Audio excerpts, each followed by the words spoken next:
Hello friends, in this video I'm going to talk about match function.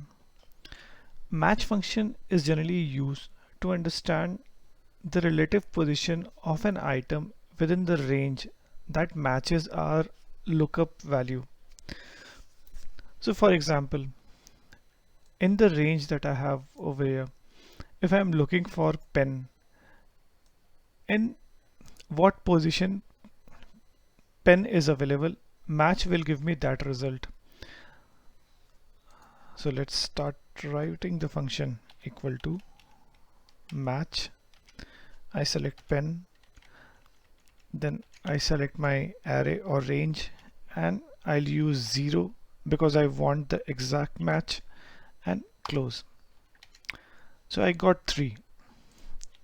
If I change this to pen set, so from top, if I see, it is in the 4th position, and that's what I'm getting.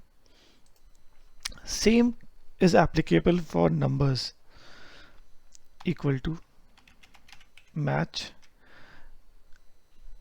These are my order ID, so I'll select my order ID range, comma 0, bracket close, and enter. So I'm getting 1 because 1520 is the first item in my range. If I change this to 1539, I'm getting 5.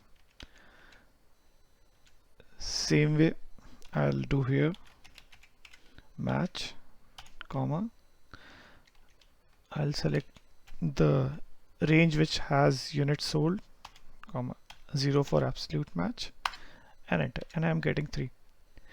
But there is one constraint with the match function.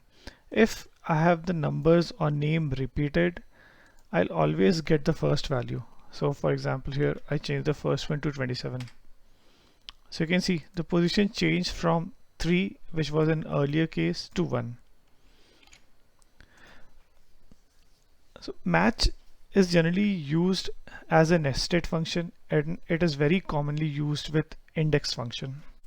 I hope you found this helpful. Thanks for watching. Stay tuned to my channel for upcoming videos. Goodbye and take care.